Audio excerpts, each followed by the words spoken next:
So Renzo naman nagbabalik para sa isang napaagulong rank game kung saan pag nangulangot ka, mamamaalam ka. Kita nyo naman dito sa sobrang daming nagaganap, may nabangga ako pero sunod-sunod yung pamalatang natatamo ko.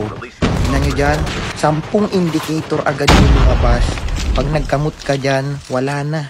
May exit button ka na. Buti na lang smoker tayo dito. Tingnan nyo kahit sang angulo tayo pumunta. May tao, may bomba, may SMRs, may Ravager, may rumaragas ang hoverbike. Ewan mo kung paano nakakapag-enjoy yung mga solo player dito. Tingnan nyo naman, ang dami nakapark. Akala nyo may carmit. Buti na lang tayo dito. Pag-pretty lang tayo. Pinikusan na natin isa dyan. Epektusan ulit natin yung pangalawa dito. Kasi looter si kuya. Kaya ipupush natin yan. Kaya dapat kung magpupush kayo, huwag kayong kakabatutan kasi mababaliktad pa kayo. Siyempre, natatat na natin yan kasi sobrang OP ng Bratatat ngayong season. Kung malakas yung chamba mo, kung alam mong player na malakas yung chamba mo, go for Bratatat. Okay, pag ginawa kami yung Bratatat na yan, tapos pinutok ko sa kalaw, one hit yan, basta dikit na dikit. Pero wag naman sa sobrang cancer mo. May Bratatat ka sa long range tulad ng ginawa ko doon. Wag na wag mong gagawin yun, okay? Kasi isa kang inutil, okay? Pag cancer, mag-switch AR ka kung kinakailangan, okay? Pangmalapitan lang yung Bratatat mo yan kayo isa dito. Kinektusan na naman natin gamit yung arsenal na pangit ng kalaban na ang tagal mag-scope kahit nakapass add si gold na tayo. Tapos tayo dito, nag-push tayo dito, nagpanggap muna tayong helper ng truck, sabay backslide dito. Tapos pumunta muna tayo dyan, nagpanggap muna tayo helper ng truck dyan. Sumakay tayo, nagpanggap muna tayong pahinante, tapos backslide ulit, kaso ang daming cluster. Kaya tumakbo muna tayo dyan. Napakadami kong dito. Napakadami kong trabaho. Nagiging farmer, nagiging driver, nagiging helper. Lahat natin ng trabaho gagawin ko dito sa rank game na to, Diyos ko. Alam mo, stress ka na nga sa buong araw.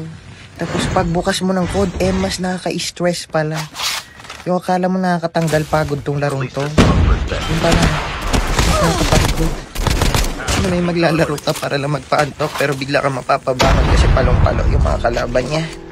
Alam mo yan, kaya swerte mo talaga kung marami kang kaibigan na kasama dito kasi ang dami mo kasama sa pagdadaan sa mga bagay-bagay na gano'n. Pero kung mag-isa ka, kawawa ka talaga ya.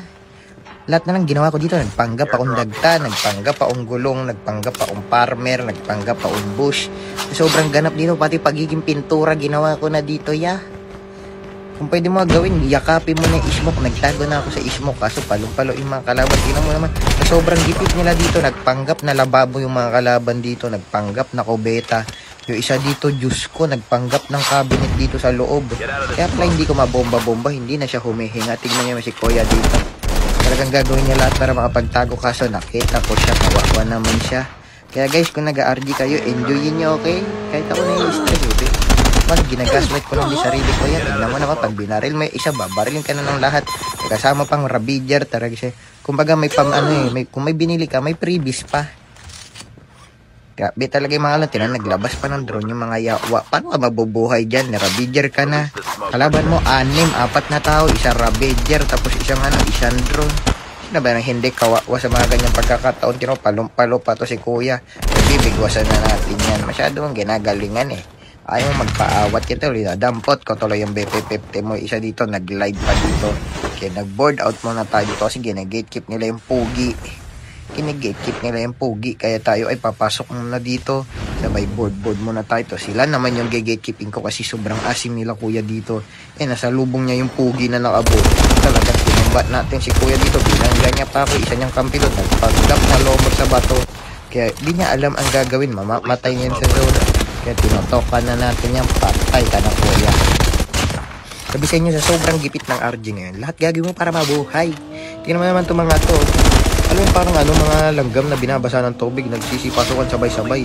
Sobrang palo nila, pati yung kakampi, binangga nila. Kaya tayo mag-out muna tayo kasi masyadong ma-enit itong mga kalaban dito. Diyos ko, baka gawin lang espalto na itong mga nakakotse na to. Kaya nag-out muna tayo dito, nag-pop up yung pogi ng smoke dito. Kung merong kalaban dito, hindi natin makita. Hinonyatan natin yung Jack 12 natin. Ayaw tumama. Malas talaga yung Jack 12. Mas may totok pa tayo sa AR si Kuya dito. Ginawa niya lahat para makapag-marsilin talaga yung pinaligan ni Kuya dito. Yan talaga si Kuya. Kawawa naman si Kuya dito. Pagpunta natin ngayon, pagpapap natin Diyos ko, buong mundo ay lumabas doon sa smoke ko. Nakamidik pa si Kuya.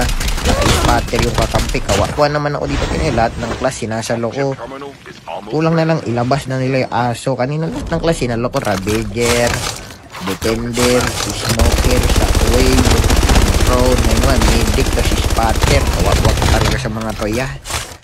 Mas na mangulangot ka, wala na, exit lobby ka na ya. Hindi ka pwede magkamot ng itlog sa mga toya. Talaga may patutunguhan kaya pag nagkamot ka sa mga to. Isa dito, di na humihinga kasi last year, panggap na lang na pader. Kawawa naman si Kuya dito, bilang sa kampawa ng spatter, nag-take na yung pogi mamatay.